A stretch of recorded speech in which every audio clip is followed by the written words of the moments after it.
Alors que la semaine passée, on voyait le Bitcoin exploser pour atteindre un nouvel ATH, la journée de lundi a été une journée noire pour les crypto-monnaies. Pour quelles raisons a-t-on connu cette chute? C'est ce que je vais vous présenter dans le JT crypto de la semaine, avec d'autres actualités, comme le hack de la Binance Smart Chain. Bonjour et bienvenue à vous sur Cryptomania. Si vous êtes intéressé par l'investissement dans les crypto-monnaies, n'hésitez pas à vous abonner pour ne rien manquer des dernières actualités. La semaine dernière donc, on a pu voir le Bitcoin reprendre sa hausse et passer de 49 000 dollars le lundi 8 mars à plus de 61 000 dollars le samedi 13. Cette hausse a notamment été portée par l'annonce d'un plan d'aide record aux États-Unis. Les sénateurs ont voté un plan de relance de 1900 milliards de dollars pour relancer l'économie face à la crise sanitaire actuelle. Ces 1900 milliards de dollars sont en cours de distribution par l'intermédiaire de chèques. D'après une étude réalisée par CoinDesk, média américain, près de 10% de cette aide pourrait être investie dans la bourse et les crypto-monnaies. Pour quelles raisons? Aux États-Unis, de plus en plus de particuliers et d'institutionnels craignent une inflation massive. Depuis le début de la crise sanitaire il y a un an, les États-Unis ont fait fonctionner la machine à billets comme jamais dans leur histoire. À terme, ça pose un clair risque de dévaluation de la monnaie. Alors, beaucoup préfèrent investir plutôt que de conserver des liquidités. Cette aide n'est bien entendu pas la seule raison qui explique la hausse du Bitcoin, mais elle y a contribué. Avec la médiatisation actuelle des crypto-monnaies, une telle information peut avoir un effet bien au-delà de ses simples conséquences. Paradoxalement, cette annonce qui a entraîné la hausse peut aussi être une des raisons de la chute du Bitcoin qu'on a connue ces dernières 48 heures. Dans l'investissement boursier, une théorie bien connue dit Buy the rumor, sell the news, soit en français, achète au moment des rumeurs et vend au moment des nouvelles. Ce dicton explique l'attitude de beaucoup d'investisseurs qui achètent au moment où les spéculations autour d'une annonce se font. Ils espèrent ainsi devancer le marché et profiter pleinement de l'effet d'annonce. Ces mêmes investisseurs, qui créent donc une hausse artificielle du cours, vendent quand l'annonce est passée pour retirer leurs gains car l'annonce est désormais accessible à tous et elle a déjà eu ses conséquences sur le marché. Cependant, une fois que la vente a commencé, comme pour l'achat, on a un effet boule de neige et de plus en plus de personnes vendent, entraînant donc une chute des cours. Ces hausses artificielles du Bitcoin arrivent à plusieurs reprises. Le 8 février dernier, Tesla a annoncé avoir acheté 1,5 milliard de dollars de Bitcoin avec ses fonds propres. Lors de cette annonce, le cours du Bitcoin a immédiatement explosé, pour passer de 32 000 à 42 000 dollars en quelques jours. Cependant, l'achat de Tesla avait été fait des mois auparavant et échelonné sur le temps. Ce n'est donc pas l'achat qui a entraîné la hausse du cours, mais bien l'annonce de l'achat. On voit donc qu'une action d'un investisseur, aussi grosse soit-elle, n'impacte que peu l'évolution du cours d'une crypto-monnaie. A l'inverse, l'annonce d'une action, surtout quand elle vient de l'entrepreneur le plus suivi de la planète, peut entraîner des évolutions énormes du cours d'une crypto-monnaie, même pour le Bitcoin. À part cette politique américaine et ses conséquences, une autre raison est au cœur de la dégringolade du Bitcoin de ces derniers jours. Près de 20 000 Bitcoins, soit plus d'1 milliard d'euros, ont été transférés d'un portefeuille vers une plateforme d'échange. En clair, ça veut dire qu'une baleine, c'est comme ça qu'on appelle les gros investisseurs, a décidé de transférer des bitcoins depuis son portefeuille vers sa plateforme d'échange. On peut comprendre que cet investisseur a émis l'intention de vendre. Mais les échanges de bitcoins sur les plateformes représentent plus de 50 milliards de dollars par jour. Ce n'est donc pas 1 milliard qui va déstabiliser le marché. La raison de cette déstabilisation est que ce virement a été largement médiatisé. En effet, les plus gros comptes du Twitter crypto américain ont discuté ce virement.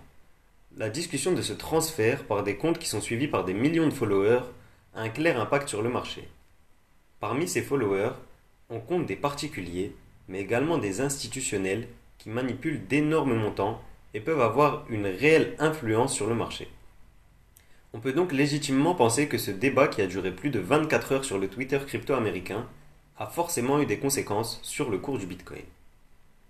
Cette chute a été relativement importante puisqu'elle a causé la perte de plus d'1 milliard de dollars sur des positions prises avec l'effet de levier. En effet, de nombreux traders utilisent des effets de levier pour leurs positions, et avec la volatilité des crypto-monnaies, ces leviers peuvent s'avérer destructeurs. Depuis le mois de janvier, c'est au moins la 10e fois qu'on voit de tels montants être liquidés sur des positions prises avec effet de levier. Ces outils, qui sont sûrement utiles pour les professionnels, sont très dangereux pour les particuliers qui n'y sont pas formés. Je vous invite donc soit à vous y former, soit à en rester éloigné, comme je le fais personnellement. Donc les deux raisons pour la chute du Bitcoin que je viens de vous présenter sont des raisons potentielles. Le cours du Bitcoin est influencé par beaucoup plus d'éléments que ces deux éléments, mais ils sont parmi ceux qui facilitent l'analyse et permettent de mieux comprendre la brutale chute de ces derniers jours. Il faut savoir que plus généralement sur toutes les plateformes d'échange, que ce soit pour les crypto-monnaies, la bourse ou l'immobilier, dès qu'il y a une très grosse hausse comme celle qu'on voit sur les crypto-monnaies depuis quelques mois, il y a forcément une correction après, plus ou moins légère, pour potentiellement repartir à la hausse. Un autre événement qui n'a rien à voir a bouleversé le monde de la crypto-monnaie ces derniers jours. Un hack a eu lieu sur la Binance Smart Chain et plus particulièrement sur l'application PancakeSwap. PancakeSwap, c'est une plateforme d'échange où on peut acheter, vendre et investir ses crypto-monnaies. Le hack, qui a eu lieu lundi 15 mars, est ce qu'on appelle un hack DNS. En clair, les hackers ont volé le serveur de PancakeSwap. Si vous vous connectez à pancakeswap.finance, vous atterrirez sur le serveur des hackers. C'est pourquoi il ne faut absolument pas vous connecter à la plateforme en ce moment, car si vous vous connectez, vous permettez aux hackers d'accéder à votre compte. Si vous avez investi sur cette plateforme, attendez les nouvelles de la société PancakeSwap qui tient ses utilisateurs informés via Twitter. Cette nouvelle est pour moi une bonne occasion de vous rappeler un des principes de base. Ne jamais rentrer la phrase de son portefeuille crypto où que ce soit. Avec cette phrase de sécurité, on peut accéder à tous vos fonds, vous les voler, les transférer vers un autre portefeuille sans que vous ne puissiez rien y faire. Donc cette phrase, il est très important de la noter précieusement dans un carnet et de la conserver sans jamais la donner à qui que ce soit. Passons maintenant à l'Ethereum. Ethereum, contrairement au Bitcoin, n'a pas encore connu d'évolution massive de son ATH avec le bull run actuel. En cause, les frais sur la blockchain qui sont très élevés et qui limitent donc les transactions. Mais est-ce la seule raison? L'activité autour de la blockchain Ethereum semble en pleine expansion. La DeFi n'a jamais été aussi répandue qu'aujourd'hui et les NFT font la une des médias artistiques. De plus en plus de personnes qui ne s'étaient jamais intéressées au projet s'y intéressent. Donc en clair, on a là un projet qui est dans un momentum comme il n'a jamais connu en termes d'intérêt. Et le seul problème, qui est le problème des frais, va évoluer très rapidement. Dans les prochaines semaines, on va voir ce qu'on appelle des Layer 2. Des Layer 2, c'est des solutions de seconde couche qui viennent s'ajouter à la blockchain. En clair, c'est des programmes qu'on superpose à la blockchain pour améliorer son fonctionnement. En particulier, parmi ces Layer 2, une des solutions les plus attendues est la solution Optimism. La solution Optimism propose un système de roll-up. Un roll-up, c'est un mécanisme qui permet d'augmenter l'efficacité des transactions. Plutôt que d'effectuer toute la transaction sur la blockchain, on passerait les étapes qui ne sont pas cruciales hors de la blockchain. Sur la blockchain, on ne conserverait alors que les données les plus importantes, comme la personne qui envoie et la personne qui reçoit une transaction. Étant donné qu'on a beaucoup moins d'informations et de données sur la blockchain, les transactions deviennent donc beaucoup moins coûteuses. Le problème de congestion de la blockchain Ethereum serait alors résolu. Le projet Optimism devrait voir le jour dans les prochaines semaines.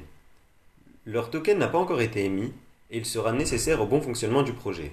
En effet, il sera probablement nécessaire d'acheter des tokens du projet Optimism pour pouvoir les investir et pour pouvoir utiliser les roll-ups qui seront proposés par ce projet.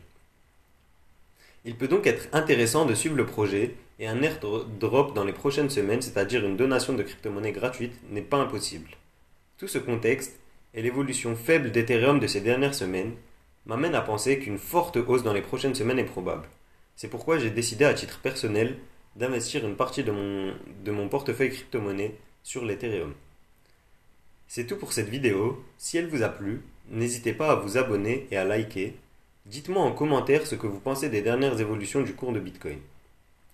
Je viens de commencer sur YouTube, donc n'hésitez pas à me dire en commentaire ce que vous pensez que je devrais améliorer, ce qui est bien et ce qui est moins bien, les sujets que vous voudriez que j'aborde.